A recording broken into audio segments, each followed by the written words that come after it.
Hello বাবু, কই তুমি? আরে হইছে তো, আমি তো রাস্তায়। কই তুমি? অনেকক্ষণ ধরে অপেক্ষা করছি আমরা। আরে হ্যাঁ, তুমি শপিং মলে ঢুকতে ঢুকতে আমি হাজির হয়ে যাবো শোনা। ঠিক আছে, চলে আসো। ওকে।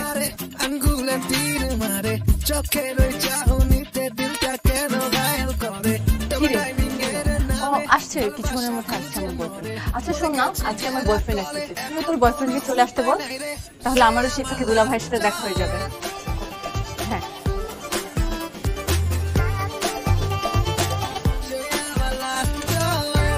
আরে জেরিনের রস হয় না রে, এখন কি কমু? হ্যালো হাই, তুমি এখন কোথায় বলতো? আমার লক্ষ্মী, আমার সোনা, আমার জান, আমার কদু, আমি তো অফিসে। হ্যাঁ, আমার সাথে মজা করো তাই না? আরে মজা কেন করবো, তো সত্যি কথা বলতেছি। আজকে ফ্রাইডে, তো ফ্রাইডে কারো অফিস খোলা থাকে না, তা আমরা জানি। মিথ্যা কেন বলো? ধরা খেয়ে গেলাম নাকি রে? হ্যাঁ হ্যাঁ আর শোনো, তুমি যেখানে থাকো না, 10 মিনিটের মধ্যে উত্তরে চলে আসবে। ওকে? হ্যাঁ জান, আমি 10 মিনিট না 5 মিনিটের মধ্যে চলে আসতেছি। বাই।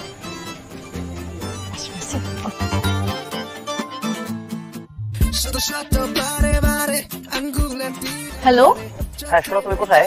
আমি তো উত্তরাতে।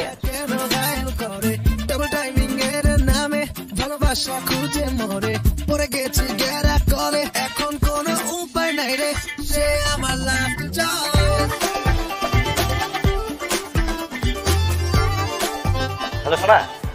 কি ব্যাপার, তুমি ফোন কেটে দিলা কেন? সোনা, আমার না 105 ডিগ্রি জ্বর, বুঝছো? একটু আগে না তুমি ঠিক ছিলা? আসলে ব্যাপার কি হয়েছে, আমাদের বাড়িতে একটা জ্বর দেখা গেছে, বুঝছো? একবার আমার মায়ের শরীরে যায়, একবার আমার খারুস বাপের শরীরে যায়, একবার আমার শরীরে আসে। ওই জ্বরটা আমাকে ধরে ফেলেছে, বুঝছো? আমার শরীরটা অনেক খারাপ। ওকে, ঠিক আছে। থ্যাংক ইউ জান। কি রে? আরে ওর না 105 ডিগ্রি জ্বর, বলছে আসতে পারবে না। হ্যাঁ বলো। হ্যালো জেরিন, আমার জান, সোনা। হাই, তুমি কোথায়? তোমার না 10 মিনিটের মধ্যে আসার কথা। জান, আমি তো সময় মতন চলে আসতাম, হঠাৎ করে না আমার শরীরে একদম বজ্রপাতের মতন জ্বর শুরু হয়েছে, বুঝছো? থার্মোমিটার পর্যন্ত ফেটে গেছে, বুঝছো আমার শরীরে কি পরিমাণ তাপ, আমার শরীরটা অনেক খারাপ। এই তুমি তোর সাথে মজা করো? হ্যাঁ জেরিন, আমাকে তুমি অবিশ্বাস করো, আমার ফ্যামিলির প্রত্যেকের জ্বর, আমার বাপের জ্বর, আমার মায়ের জ্বর, আমার কামের ছেলের জ্বর, সবার জ্বর। আমি তোমাকে ফাইজলামি করতেছি জান, তুমি কেন বুঝতেছো আমার শরীরটা অনেক খারাপ? ওকে ওকে বাবা, সরি, তোমার আসতে হবে না, ঠিক আছে?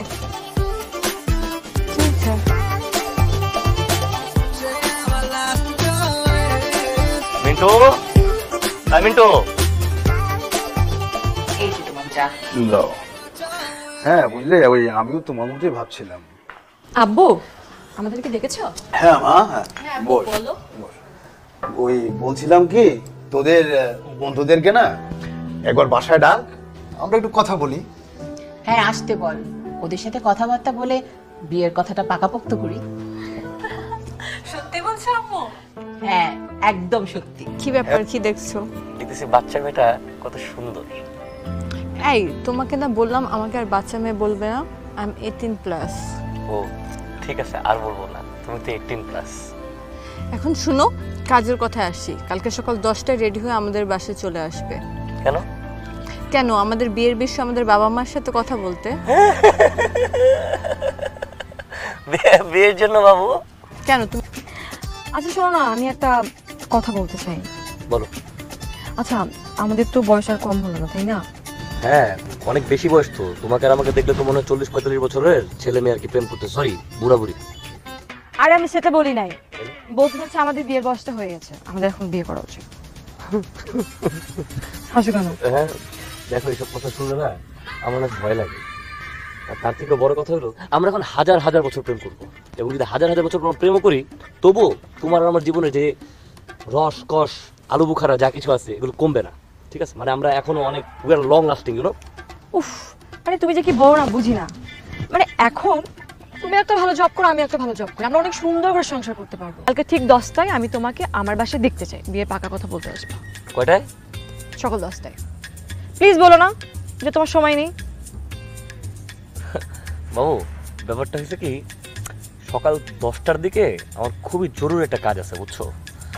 আমি বিকেল 5টায় আসবো ইনশাআল্লাহ। 5 থেকে আবার 6টা হবে? না, 5টা মানে 4:30 হবে।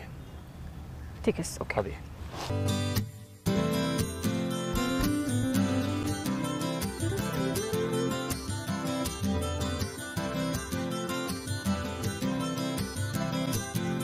আরে শুভ, তুমি? আরে তুমি? তুমি কেন এখানে? এটা তো আমারই বাড়ি। আর তুমি না বলছো তোমার ইমার্জেন্সি কাজ আছে, 5টার আগে আসতে পারবে না, এখন কেন আসলে?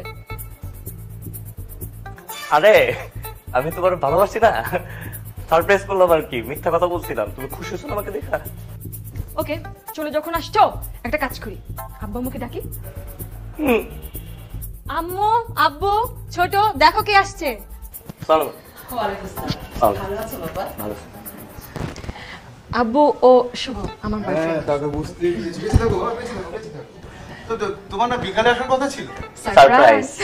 সারপ্রাইজ। আরে বাবু, তুমি চলে আসছো?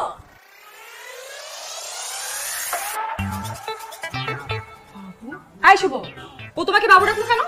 এই, তুই বাবু ডাকলি কেন? আমার বয়ফ্রেন্ডকে আমি বাবু ডাকবো না তো কে ডাকবে? বয়ফ্রেন্ড?